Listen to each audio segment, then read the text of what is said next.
welcome to Global News in Zuma, Nigeria. Let's dive into the top stories of this hour. Yamandu Orson wins Uruguay's presidential runoff poll.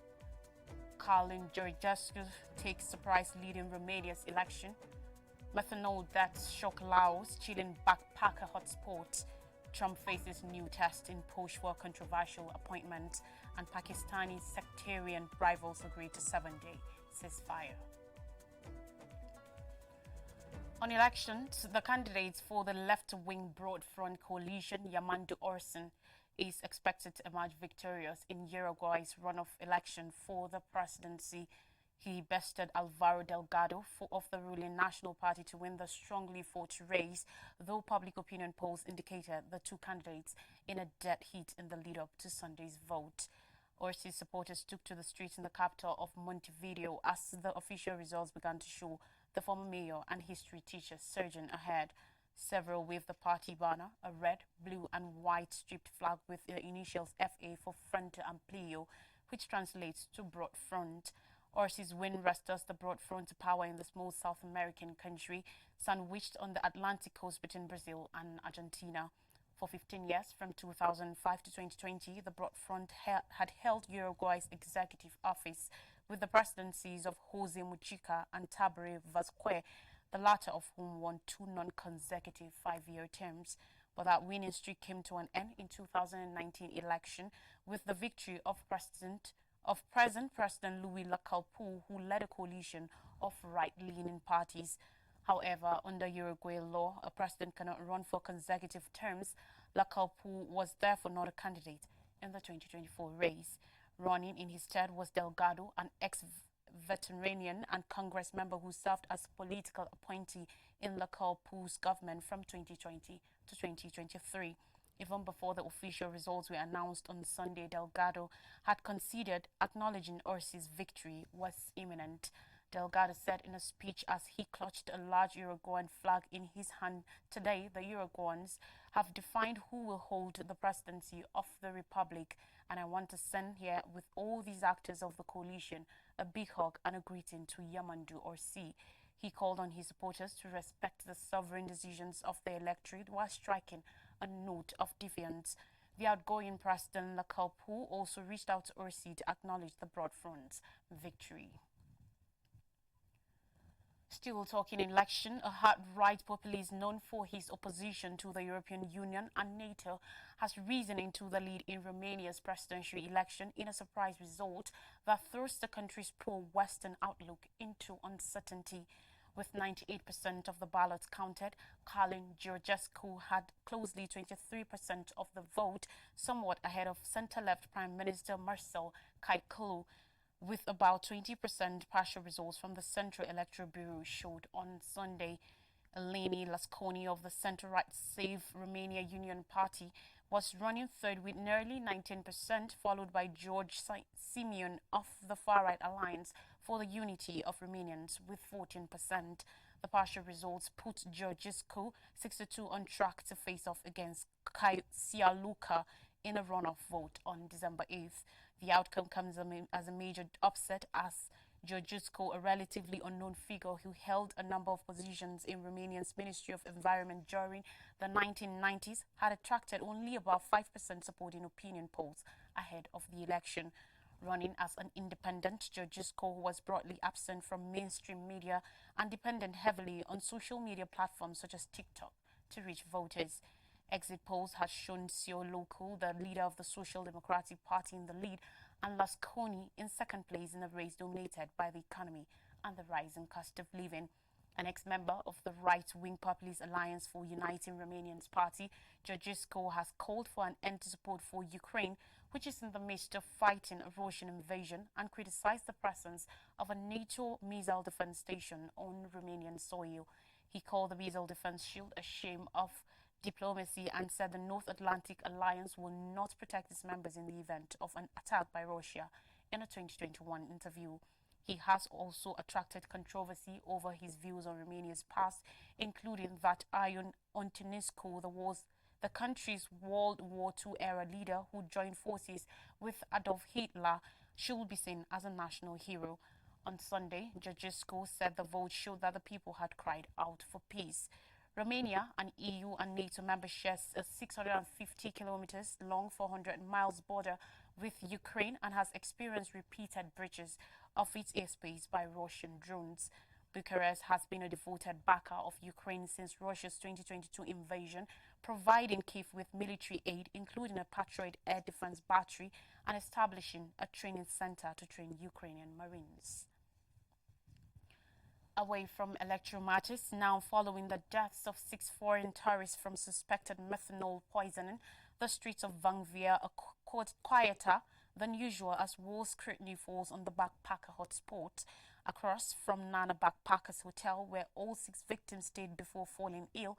A local tuk-tuk driver sits in his vehicle smoking a cigarette and chatting with his young son.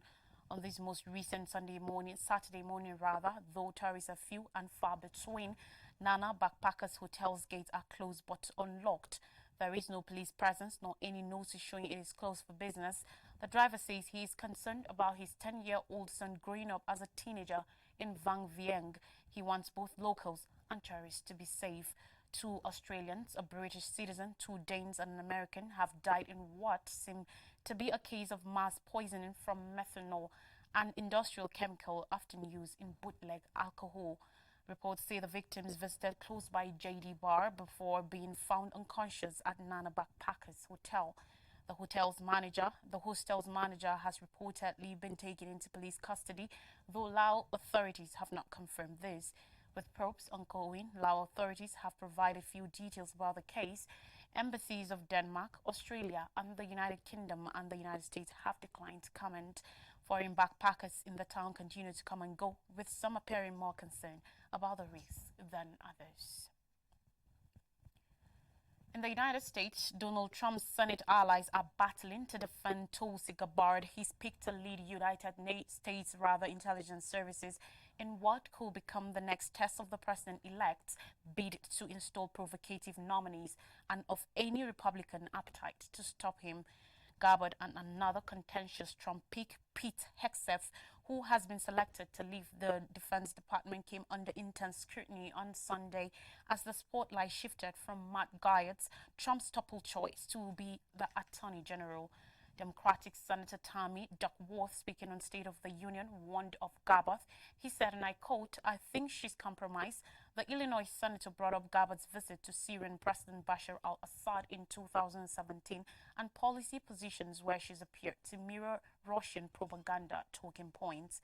But Republican Senator McWayne Mullin, speaking to Dana Bash on the same show, said such claims were ridiculous and outright dangerous and called for Duckworth to retract them. The extraordinary public debate over whether a president-elect picked to oversee U.S. intelligence agencies is a compromised asset is a taste of the massive upheaval that likely awaits next year in his second term. The naming of Gabbard to be Director of National Intelligence summarizes Trump's deep mistrust of intelligence agencies that he is convinced conspired against him over the Russia investigation in his first term. Gabbard, a former Democratic Congresswoman from Hawaii, has very little experience working with high-level intelligence, and she has taken positions that are opposite to those of the U.S. espionage community. She defended Julian Assange and Edward Snowden, who were behind 2 of the biggest U.S. national security leaks of the 21st century. She also made arguments about the wars in Ukraine and Syria that seem closer to the foreign policy positions of the Russian government than the American one. A report on Friday said Gabbard had once been placed on a Transportation Security Administration watch list, which, even if it was for benign reasons, will be highly rare for a nominee for a top position. The 2020 Democratic presidential primary candidate has now embraced Trump's America First policy. Democrats seem to see her selection as vulnerable, or at least as a chance to make Trump pay a political price for choosing her as they seek traction after a disastrous election.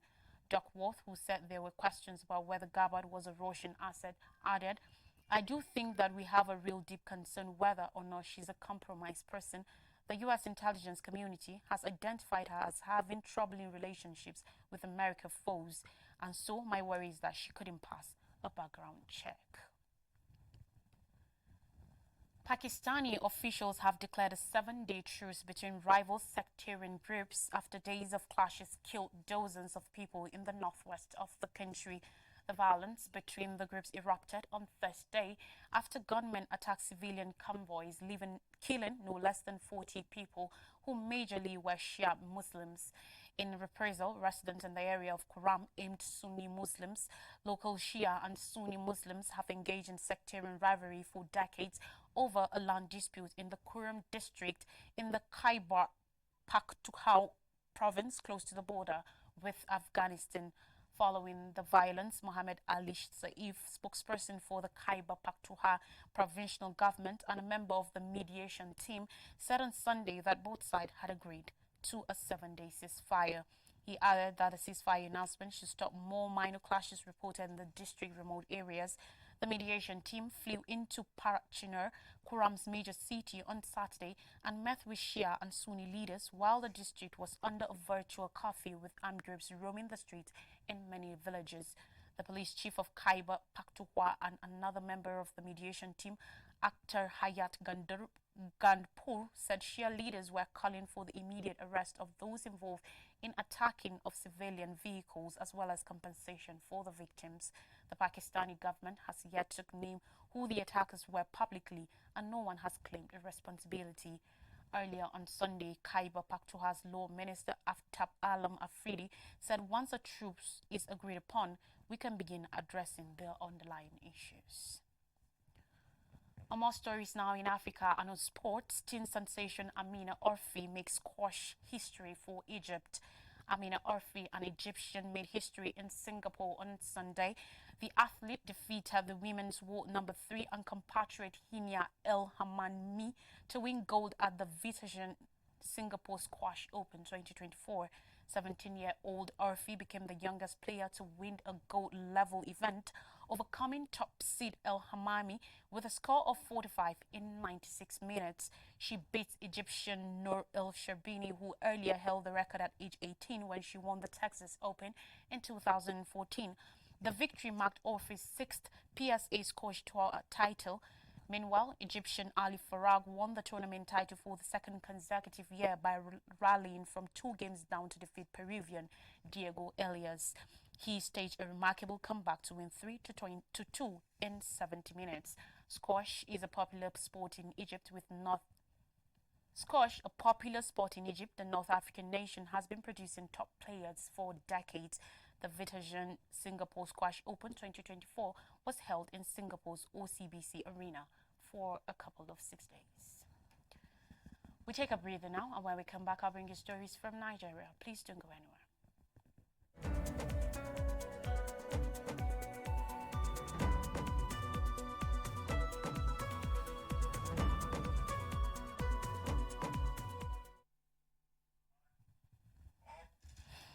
Welcome back and thanks for staying with us. Now stories from Nigeria, and we begin with Dangote refinery cuts petrol price to 970 naira per litre.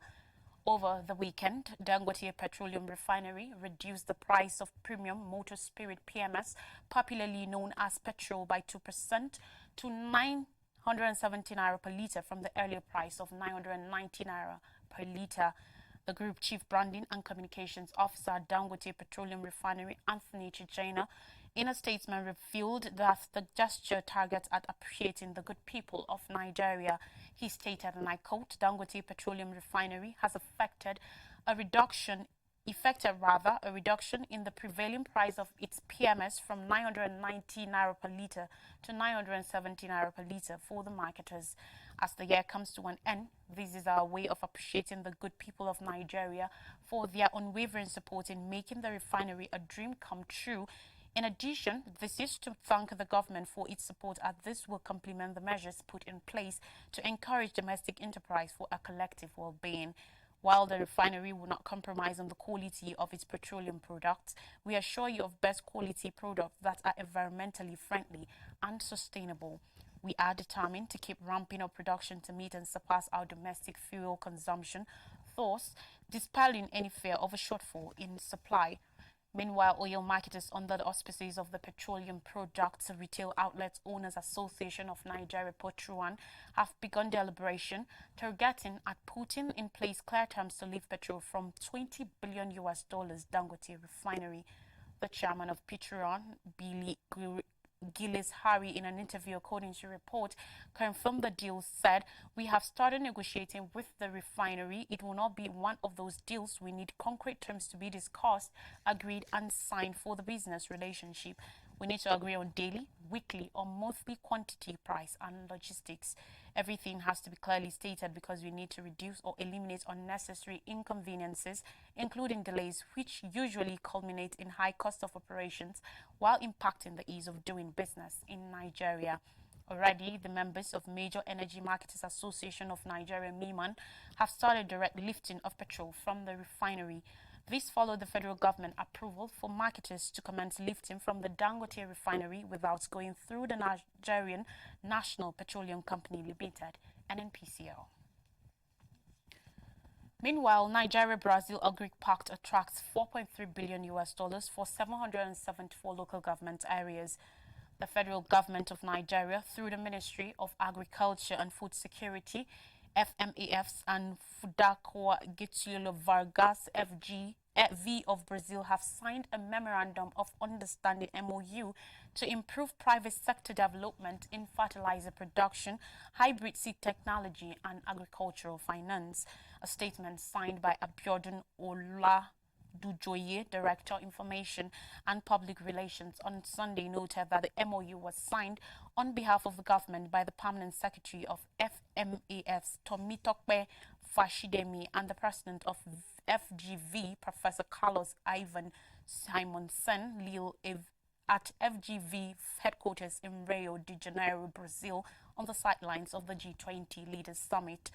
Oladujoye noted that the agreement marks a fresh phase of strategic partnership between Nigeria and FGV, the Green Imperative Project lead implementer, one of the largest international agricultural technology transfer initiatives. Conceived in 2018, GIP is a $1.2 billion cooperative effort between Brazil and Nigeria, designed to modernize Nigeria's agricultural sector through Brazilian expertise in tropical agriculture. Since the MOU was considered in 2018, both parties have engaged in several meaningful deliberations to advance its design and implementation. The project, backed by Deutsche Bank, targets to deliver transformative agricultural technologies and knowledge transfer over its 10-year duration. Over the next 5 years, the project will identify and support one business in Nigeria's 774 local government areas with technical and financial resources, driving sustainable development and economic growth. Under the MOU, private sector projects on fertilizer production, hybrid seed technology, and agricultural financing are expected to attract $4.3 billion in private sector investment.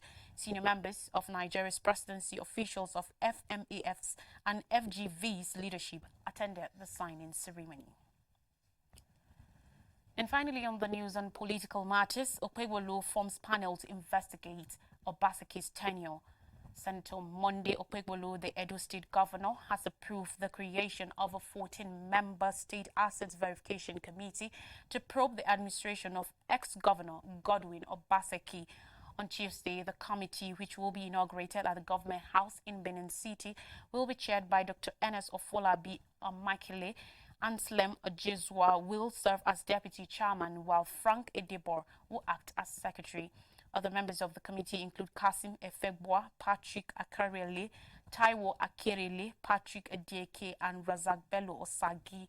Additional members are Frederick Onopa, Abdullah Eugenia, Patrick Obahiagbon, Kenny Okoji, Lindsay Tesore, and Abbas Brimo. The governor's chief press secretary, Fred Itua, in a statement issued on Sunday, explained the purpose of the committee. The statement further noted that the committee will be inaugurated at the Festive Hall, Government House, Benin City, on Tuesday, 26 November 2024 at 10 o'clock p.m. prompt.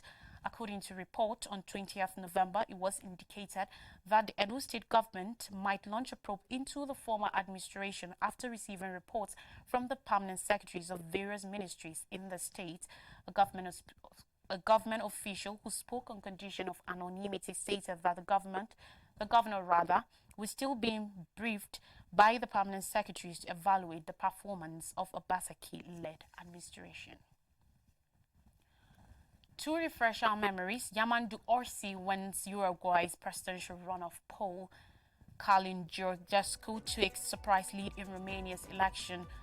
Methanol death shock Laos, chilling backpacker hotspot. Trump faces new testing push for controversial appointments, and Pakistani sectarian rivals agree to 7-day ceasefire. And that's all on the news. Thanks for watching. Have a great week ahead. I am Lois Strikey.